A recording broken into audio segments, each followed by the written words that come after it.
A política é, portanto, ocupação exclusiva daqueles que a priori já estão cheios de poderes. O que é a política? Nesse vídeo, a gente vai falar do livro Aristóteles e a Política, de Francis Wolff. Você tá impossível, hein?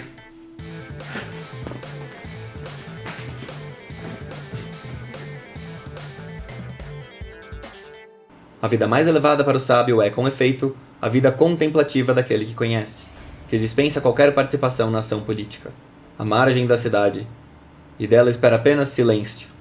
Inversamente, uma parte importante da política é a moral.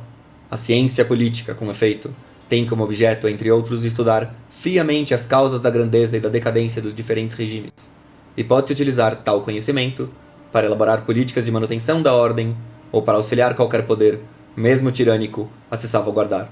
Em suma, com Aristóteles, a política não é independente da ética, mas adquiriu sua autonomia. Dizer a política doravante tem sentido.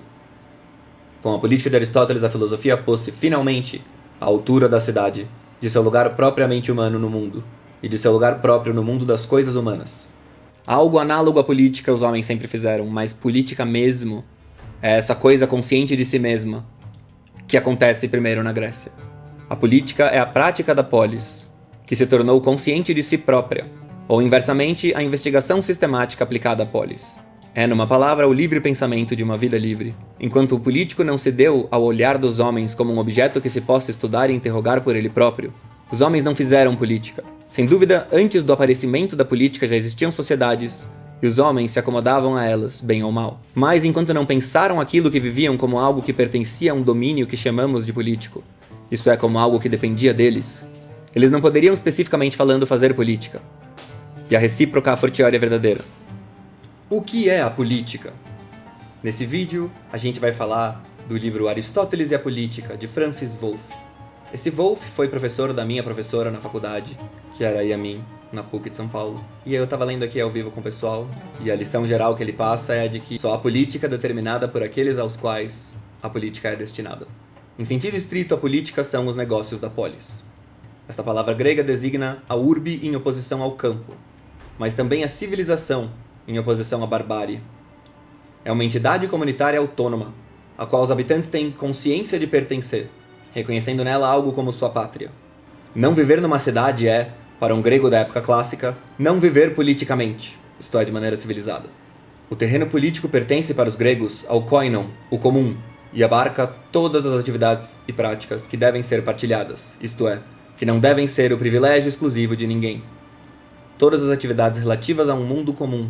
Assim, fazer política, isto é, participar da vida comum, não é na época clássica uma atividade entre outras possíveis, é a atividade nobre por excelência, a única que vale o sacrifício de sua vida. Depois ele fala de como que é no Aristóteles que surge essa separação da política. A política é, por outro lado, o único lugar em que se decide o poder. O que define a polis é que, contrariamente à tribo ou às grandes monarquias, contrariamente à comunidade familiar, ali ninguém possui, a priori, o poder. Não se trata do objeto de um ter reservado, mas o lugar de uma luta pelo reconhecimento público. Principalmente, mas não exclusivamente, quando a polis é democrática. Falou. Os cidadãos constituem o conjunto da comunidade chamada cidade, espaço público. A política é, portanto, ocupação exclusiva daqueles que a priori já estão cheios de poderes. Mais do que uma ocupação, trata-se de um privilégio, e por isso, de uma obrigação. Mas também é uma ocupação para todos coletivamente e, bem ou mal, de todos, distributivamente, ou ao menos daqueles que se mostrem, aos olhos de todos, os melhores entre os iguais. Na Assembleia Deliberativa de uma democracia direta, com efeito, todos os cidadãos devem se pronunciar a respeito de todos os assuntos, pelo menos todos os assuntos de interesse geral. O domínio político recobre as mais importantes e as melhores coisas humanas. E não há bem maior para o homem do que convencer os outros em qualquer reunião de cidadãos. Essa parte não importa. A cidade não é uma soma de indivíduos. É antes o indivíduo privado, que a priori é pensado como redobramento sobre si mesmo do público. A política não passa da realização de si, uma vez que o si é relação com o outro. Olha que bonitinho. A política, cruzamento do pensamento racional e da polis, tem finalmente um terreno tão amplo que seus limites confundem-se com os limites do humano, e um valor tão eminente que de certo modo engloba todos os outros valores. Em Atenas, no século V, Desconfiava-se das especulações teóricas dos filósofos sobre a natureza e sobre o ser, e o primeiro filósofo da cidade, Sócrates, foi condenado por ela à morte. Tudo se passa como se na idade clássica da cidade as exigências da política se opusessem às da filosofia. A preservação da cidade não requer outra especulação além dos velhos princípios de uma moral pragmática e, por conseguinte, proíbe a do livre pensador, o filósofo. Pensar demais, os deuses da cidade o proíbem. Pensar bem demais é uma ameaça para o equilíbrio entre cidadãos. Pensar diferente demais é uma ameaça para a harmonia da cidade. Ele fala que a autonomia da política para o Platão consignaria a derrota do pensamento, assim como significou a morte do filósofo Sócrates. Mas a filosofia de Aristóteles permitirá justamente pensar essa autonomia, pois ela não subordina a prática política à posse de um saber imutável, mas de qualidades particularmente rebeldes ao conceito, a prudência e a experiência. Esta é a apanágio daqueles que sabem não por terem aprendido, mas por terem vivido, pois ela não nasce da transmissão do universal, mas da repetição do particular. A prudência, isto é, a sabedoria, na ordem da ação, concerne ao que é contingente e se adapta à variabilidade de indivíduos e de circunstâncias. Desse modo está na medida da cidade, na qual se delibera sobre aquilo que pode ser diferente do que é, já que isto depende de nós. O acaso, a temporalidade e a circunstância não tem nela um lugar marginal, mas sim essencial, e, de certo modo, o mais elevado, pois são a condição de existência da liberdade deste mundo. Este mundo que, na falta de ser divino, é humano, demasiado humano, sem dúvida tendo em vista o ideal contemplativo, mas bem humano mesmo, para que se possa agir e escolher. É nesse mundo que a polis, a cidade real, não um sonho de cidade celeste, existe. E é ela que o filósofo poderá enfim estudar. Seja filósofo oficial. Há, portanto, para Aristóteles, uma especificidade das coisas humanas. E nessa esfera, há uma autonomia da política, especialmente em relação à ética. A filosofia das coisas humanas, segundo a expressão de Aristóteles, tem seguramente um objeto uno, o humano enquanto tal, mas que pode ser focalizado de dois pontos de vista distintos, que são respectivamente adotados pelas duas obras que conhecemos com o nome de Ética Nicômaco e Política. A conduta dos indivíduos constitui a matéria-prima da ética, e a história das cidades, com seus regimes, constitui a da política. A política continua sendo para Aristóteles, ao menos, o que ele afirma no início de sua ética, a suprema ciência, da qual dependem o estudo e a efetivação do soberano bem. O homem só pode realizar sua natureza de homem na e pela cidade. Inversamente, a cidade, quando digna desse nome, tem uma finalidade altamente moral, como Aristóteles não para de repetir na política. No entanto, uma parte essencial da ética e até mesmo a mais elevada é a política. A vida mais elevada para o sábio é, com efeito, a vida contemplativa daquele que conhece, que dispensa qualquer participação na ação política. O sábio vive só, à margem da cidade, e dela espera apenas silêncio. Inversamente, uma parte importante da política é a moral. A ciência política, com efeito, tem como objeto, entre outros, estudar friamente as causas da grandeza e da decadência dos diferentes regimes, e pode-se utilizar tal conhecimento para elaborar políticas de manutenção da ordem ou para auxiliar qualquer poder, mesmo tirânico, a se salvaguardar. Em suma, com Aristóteles, a política não é independente da ética, mas adquiriu sua autonomia. Dizer a política doravante tem sentido. Com a política de Aristóteles, a filosofia pôs-se finalmente à altura da cidade, de seu lugar propriamente humano no mundo, e de seu lugar próprio no mundo das coisas humanas. Primeiro livro de filosofia política, em que se cruzam então, pela primeira e última vez, estas duas rotas gregas que até então permaneciam paralelas, a filosofia e a cidade. Assim, fazer política, isto é, participar da vida comum, não é, na época clássica, uma atividade entre outras possíveis. É a atividade nobre por excelência, a única que vale o sacrifício de sua vida. Despreza-se o negociante, o homem que faz negócios, isto é, negócios privados. O destino de um jovem ateniense só poderia ser a carreira política, que justamente nada tem de uma carreira. Por que uma tal valorização? Há 3 tipos de razão para isso. Acontece em primeiro lugar que a ideia de sucesso privado seria uma contradição numa civilização que identifica o sucesso com seus signos. O homem superior é aquele reconhecido como tal. A língua grega designa com uma palavra os valores reconhecidos, justamente enquanto eles se oferecem ao reconhecimento. Kalos, que é o belo. Sabe quando se diz que algo é belo? O negócio é belo e moral. Quer dizer, você reconhece o negócio como um valor. A língua grega designa com uma única palavra os valores reconhecidos, justamente enquanto eles se oferecem ao reconhecimento. Kalos, igual belo, é dito de uma coisa, de uma ação ou de um homem que seja objeto de admiração, seja no plano moral, seja no estético. Civilização da visibilidade. A estatuária grega leva ao seu apogeu a arte de oferecer, aos olhares de todos, uma forma admirável que seja seu centro. Na mesma época, os gregos inventam o teatro, tragédia, comédia, que permanece o arquétipo do espetáculo. Nele tudo é visto por todos os lados, tudo está manifesto e reveste-se dos sinais exteriores da visibilidade. Nele o pensamento está totalmente voltado para o exterior, como o espaço de teatro se reproduz no espaço da cidade, pois o deus de pedra ou o ator se acham no centro de uma ordem organizada por eles, no ponto de convergência de todos os pontos de vista possíveis. Este é o lugar ideal do herói arcaico, o guerreiro homérico, ou na Idade Clássica, do homem político, um e outro, no centro do círculo comum. O orador da Assembleia do Povo, que aconselha sua cidade, atrai todos os olhares e brilha por sua doxa, no duplo sentido do ponto de vista que ele tem sobre as coisas, opinião, e do ponto de vista que se tem sobre ele, reputação. O sucesso político, dito de outra forma, público por seu domínio e publicamente sancionado, é, portanto, o único possível. A política é, por outro lado, o único lugar em que se decide o poder, reconhecimento, rivalidade, que concerne aos cidadãos, definidos pelos poderes que já possuem por outra parte, lá onde o poder já não é um objeto de disputa, mas um atributo que se possui por natureza, pelo que se é um homem livre, adulto e macho. Viril. A grande cisão entre homens livres e escravos distingue aqueles que têm quase todos os poderes sobre outros homens. As crianças devem naturalmente obediência aos adultos, e as mulheres aos homens, ainda que estas tenham poder sobre sua casa. Estes, os cidadãos, constituem o conjunto da comunidade chamada cidade. Então os cidadãos são o espaço público e a cidade. A política é, portanto, ocupação exclusiva daqueles que a priori já estão cheios de poderes.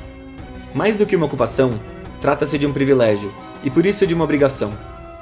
Mas é também ocupação para todos, coletivamente, e bem ou mal, de todos, distributivamente, ou ao menos daqueles que se mostrem aos olhos de todos os melhores entre os iguais. Seja Kalos oficial. Na Assembleia Deliberativa de uma democracia direta, com efeito, todos os cidadãos devem se pronunciar a respeito de todos os assuntos. Essa é uma questão que a galera não considerou, mas assim, esse movimento de obrigar todo mundo a se manifestar tem um lado que eu acho justo de se lembrar disso, que é, se a gente tá vivendo num momento sério, eu acho que você é responsável em público por dar a sua opinião. Só que de verdade, entendeu? Não é pra você ficar repetindo a dos outros. Se bem que, se você tá repetindo a opinião do outro, meio que essa é a sua opinião de verdade, sabe? Todos os cidadãos devem se pronunciar a respeito de todos os assuntos. Pelo menos todos os assuntos de interesse geral. Além do mais, o homem político não deve demonstrar o mais elevado grau de todas as qualidades morais. Mentira. Além do mais, o homem político deve demonstrar o mais elevado grau de todas as qualidades morais. Justiça, piedade, senso de honra e de sacrifício. Por fim, e simplesmente, o homem completo só pode ser o cidadão porque seu grau de completude se manifesta pelo poder que ele tem sobre seus pares. Como Menon indica no diálogo Menon, de uma maneira geral, a virtude do homem é a capacidade de comandar homens. Concordo plenamente com isso. Eu já falei uma vez sobre como, pra mim, o que mais distingue os homens dos outros animais, que nem cada um tem a sua frasezinha, claramente a capacidade de comandar. A maior parte dos animais tá sujeita a essa situação em que ou ele mata, ou ele deixa o bicho quieto, ou ele destrói o bicho, sabe? Fica sendo uma ameaça e tal. O homem consegue pegar os mais fracos e torná-los úteis num nível absurdo. Tem tudo a ver com essa capacidade de comandar homens. Se você não é capaz de comandar homens, tipo, o que adianta você ter essa virtude, sabe? Você ser um homem e ter um bando de homens, você não tem ninguém pra comandar e tornar esse bando útil. Essa habilidade de pegar os mais fracos que você e transformá-los em algo útil, ela também é, ao mesmo tempo, a capacidade dos iguais, de um cara que sabe comandar, pegar os iguais, transformá-los em menores que si, de certa forma. E daí é assim que funciona. E no Gorgias repete fazendo eco. O domínio político recobre as mais importantes e melhores coisas humanas. Poderemos esperar, então, que, do encontro da forma mais livre do pensamento, a filosofia, que não tem de dar satisfações a nenhum mestre a não ser a si mesma, com a forma mais livre da vida comum, a polis, que por sua vez também não dá satisfações a nenhum mestre a não ser a si mesma, nasceu a filosofia política, que teria sido afinal a realização idílica de uma e de outra em sua união. Não foi bem assim. De fato, entre filosofia e política tudo se passou ao contrário, como se tivesse havido desde o início um imenso mal-entendido. O descompasso das datas de seus apogeus respectivos o atesta. A idade de ouro da polis é o século V, a da filosofia é o século VI. A política no sentido de vida sob o teto da polis, portanto, não coincide exatamente com a política, no sentido de reflexão sobre a polis. A filosofia política é a consciência de uma forma que se acha no crepúsculo, como Hegel já indicava. Isso daqui me parece bem razoável também, não é por acaso que são nesses momentos de queda da sua própria civilização que surgem grandes homens que ficam para a história. Em Atenas, no século V, desconfiava-se das especulações teóricas dos filósofos sobre a natureza e sobre o ser. Obrigado pelo follow, Shaolin. Os poucos pensadores políticos do século, como Protágoras, são estrangeiros em Atenas, onde são perseguidos e indiciados por impiedade. Como também o são alguns filósofos da natureza que, a exemplo de Anaxágoras, tentam fazer carreira em Atenas. Com Sócrates, num certo sentido, tudo muda, e num outro sentido, a contradição filosofia-política torna-se extrema. Tudo muda porque ele é, ao mesmo tempo, cidadão ateniense e filósofo. E mesmo filósofo por excelência. E, por excelência, é o filósofo da cidade. Mas o divórcio filósofo-cidade atinge seu ponto máximo, não somente pela condenação de Sócrates à morte, mas por sua vida, cuja notável originalidade aos olhos de seus contemporâneos residia justamente no fato de a política ter pouco espaço nela. O que não o impedia, segundo Platão, de se proclamar o único homem político verdadeiro de seu tempo, isto é, o único preocupado com a justiça absoluta e de se orgulhar, segundo Xenofonte, por formar homens de Estado. Mas a distância entre o homem e a cidade é ainda assim grande demais. O que ela quer é o oposto daquilo que ele lhe oferece. Ela exige não uma dedução universalmente válida, mas uma adaptação às circunstâncias. Não uma interrogação sobre a essência, mas o senso das oportunidades.